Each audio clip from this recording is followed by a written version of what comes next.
बिस्मिल्लाहिर्रहमानिर्रहीम अल्लाहुम्मा सल्लि अला मुहम्मदिन व अला आलि मुहम्मद। अस्सलाम वालेकुम नाज़रीन, मैं हूँ आपका मेज़बान खालिद जमील और आप देख रहे हैं मेरा यूट्यूब चैनल। दो बड़ी ब्रेकिंग न्यूज़ हैं। एक तो ये ब्रेकिंग न्यूज़ है कि लॉन्ग मार्च के नतीजे में वज़ीर आज़म शहबाज शरीफ साहब कबल अज़ वक्त इलेक्शन करवाने के लिए तैयार हो गए हैं।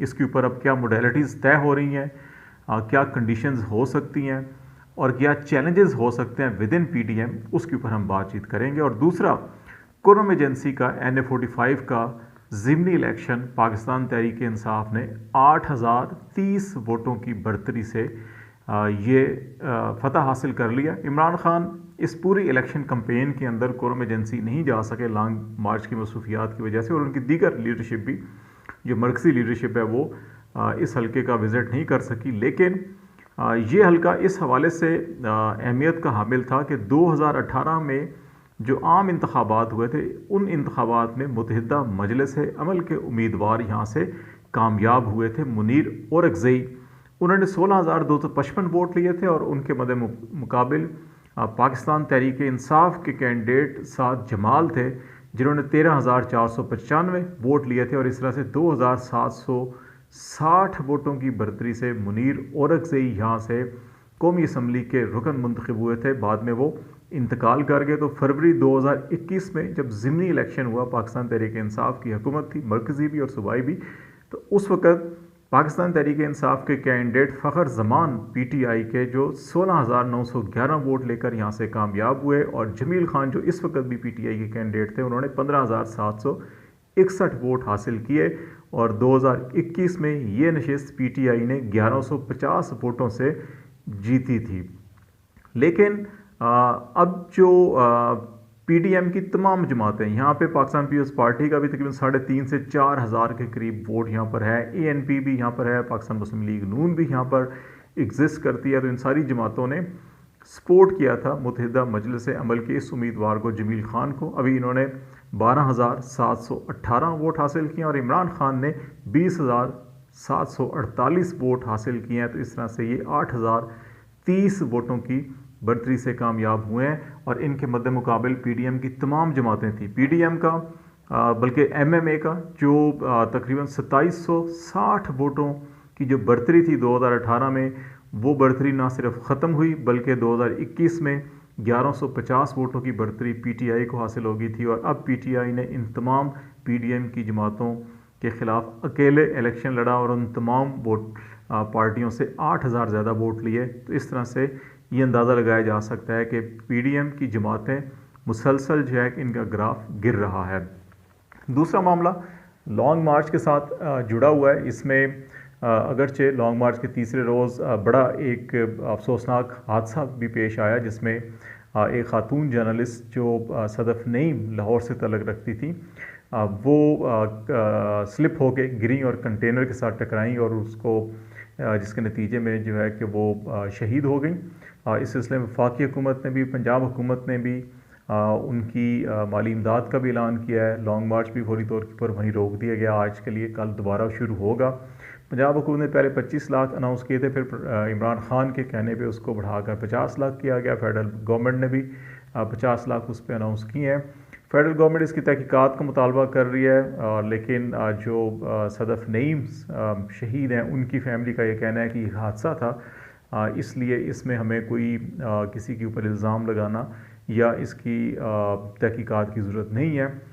लेकिन अफसोसनाक वाक़या, जितनी भी इस पे अफसोस का इज़हार किया जाए कम है। वो एक मेहनती जर्नलिस्ट थी।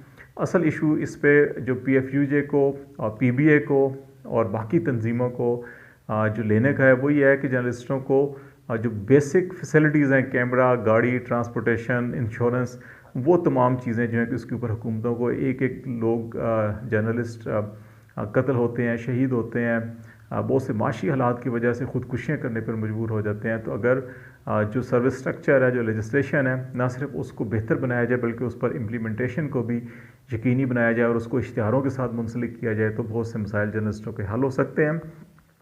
लॉन्ग मार्च के हवाले से जो सबसे अहम स्टोरी, वो हुकूमत के साथ मुज़ाकरात के हवाले से, इस्टेब्लिशमेंट के साथ, बेसिकली हुकूमत के साथ तो नहीं, इस्टेब्लिशमेंट के साथ मुज़ाकरात के हवाले से हमने पहले भी बात की कि इस वक्त इमरान खान साहब की दो ही डिमांड्स हैं। नंबर वन कि इंतखाबात की तारीख का ऐलान किया जाए, दूसरा इन मामलात के अंदर जो बातचीत हो रही है उसमें इमरान खान ने 3 नाम जो हैं कि वो कहे हैं कि जो आर्मी चीफ की तकर्री के हवाले से वो भी हम इससे पहले बातचीत कर चुके हैं। अभी सबसे अहम जो स्टोरी है वो ये है कि शहबाज शरीफ साहब जो हैं कि वो अर्ली इलेक्शन कराने के लिए तैयार हैं। वो चाहते हैं कि इससे पहले कि हालात मज़ीद ख़राब हों और बहुत सी चीज़ें PMLN के हाथ से मुकम्मल तौर पर निकल जाएं, वो उस वक्त से बचने के लिए चाहते हैं कि इलेक्शन करवा लिए जाएँ। हमारी इतलात के मुताबिक अभी भी नवाज़ शरीफ साहब को कुछ फ़िलहाल तहफ़्फ़ुज़ात हैं, वो कुछ एश्योरेंस चाहते हैं उनकी अपनी वापसी, उनके मुकदमात अभी जो है कि वो दरमियान में फंस चुके हैं, तो इसलिए वो इस तरफ नहीं आ रहे। दूसरी तरफ जो है कि पीपल्स पार्टी जो है कि वो भी रजामंदी का इजहार कर रहे हैं इलेक्शन के लिए, लेकिन JUI जो है कि वो बड़ी मुज़ाहमत कर रही है अर्ली इलेक्शन के हवाले से, और उनका ख्याल है कि मई जून से पहले किसी तौर के ऊपर इलेक्शन नहीं करवाए जाने चाहिए। अगर ये इलेक्शन हुए तो हमें बुरी तरह शिकस्त होगी। और KP के अंदर इकुरम का इलेक्शन जो है कि ये JUI का काफ़ी होल्ड था यहाँ पे। 2018 में हमने कहा कि JUI इलेक्शन जीती थी, लेकिन इनका ये मार्जिन मुसलसल कम होता जा रहा है और सारे मिलकर भी जो है कि PTI को नहीं हरा पा रहे ऐसे इलाकों में भी, तो इसलिए JUI जो है कि इसको मज़ामत कर रही है। तो अभी अगले 2-4 रोज़ बड़े अहम हैं। कुछ इस किस्म की भी इतलात हैं कि लॉन्ग मार्च को भी इसकी तवज्जो डाइवर्ट करने के लिए कुछ ऐसी सिचुएशन क्रिएट की जाए। पंजाब के अंदर गवर्नर राज की बात की जा रही है, परवेज़ इलाही को इन्फ्लुएंस डालने की बातचीत की जा रही है। बाज़ लोगों का ख्याल है जी कि जो इस्टेब्लिशमेंट के अंदर ऐसे अनासर हैं जो डेंट डाल सकते हैं PTI के अंदर, उनको इस्तेमाल किया जाए। लेकिन तमाम सूरत हाल एक तरफ, लेकिन जूँ जूँ लॉन्ग मार्च आगे बढ़ रहा है उतना ही इस्टेब्लिशमेंट के ऊपर भी और PDM की हुकूमत बिलखसूस वफाकी हुकूमत के ऊपर जो है कि दबाव बढ़ता जा रहा है। इसलिए शहबाज शरीफ साहब चाहते हैं कि बहुत सारी चीज़ें उनके हाथ से अगर निकल गई तो मामलात बिल्कुल ही बिगड़ जाएंगे। तो इसलिए वो चाहते हैं कि कुछ चीज़ें अपने हाथ में रख कर अगर अर्ली इलेक्शन के ऊपर कुछ चीज़ें अंडरस्टैंडिंग होती है तो डेवलप कर ली जाए। लेट्स सी अगले 48 घंटे जो हैं कि इसमें काफ़ी और डेवलपमेंट की तवक्को की जा रही है। लाहौर में परवेज़ इलाही साहब की बेदियाँ रोड पे रावलपिंडी बल्कि मुल्क की सबसे ताकतवर तरीन इस्टेब्लिशमेंट की जो शख्सियत का करार दिया जाता है, जिनको एक शादी की तकरीब में उनसे मुलाकात भी हुई, कहा जाता है कि वहाँ पे अलहदगी में भी उन्होंने कुछ सियासी अमूर और मौजूदा सूरत हाल के ऊपर भी तबादला ख्याल किया गया, कुछ तजावीज़ का तबादला भी हुआ है। तो लेट्स सी सारी चीज़ें जो है डेवलप हो रही हैं, तो क्या होने जा रहा है। एक और चीज़ जो आपसे शेयर करते चलें जे कि आज़म स्वाति केस के हवाले से जो इमरान खान साहब मुसलसल टारगेट कर रहे हैं ISI के 2 अफसरों को भी, मेजर जनरल फैसल नसीर और ब्रिगेडियर फ़हीम रज़ा को। इस सिलसिले में अपोजिशन लीडर जो सेनेट में हैं, PTI के पार्लिमानी लीडर भी हैं वो डॉक्टर वसीम शहजाद, उन्होंने चीफ जस्टिस ऑफ पाकिस्तान को एक ख़त लिखा था सेनेटर्स ने, और इस सिलसिले में इंक्वायरी का और अज़ खुद नोटिस का मुतालबा किया गया था। तो सुप्रीम कोर्ट के जो ह्यूमन राइट्स सेल के डायरेक्टर जनरल हैं, उन्होंने PTI की लीडरशिप को, डॉक्टर वसीम शहजाद को, आज़म स्वाति भी गालबन जो है कि कल वो सुप्रीम कोर्ट जाएंगे और तमाम जो शवाहिद उनके पास हैं, जो उनका मौका है वो पेश करेंगे, और तवक्को ये की जा रही है कि इसके ऊपर सुप्रीम कोर्ट जो है कोई कार्रवाई करने भी जाएगी। तो यकीनी तौर के ऊपर अगर आज़म स्वाति साहब के इल्ज़ामात के अंदर सदाकत है तो फिर ऐसे अफसरों को जवाज़ नहीं होना चाहिए कि उनको कड़ी से कड़ी सज़ा ना दी जाए, और अगर उनके इल्ज़ामात के अंदर सदाकत नहीं है और महज पोलिटिकल स्टंट है तो फिर इसके ऊपर भी कानूनी कार्रवाई होनी चाहिए।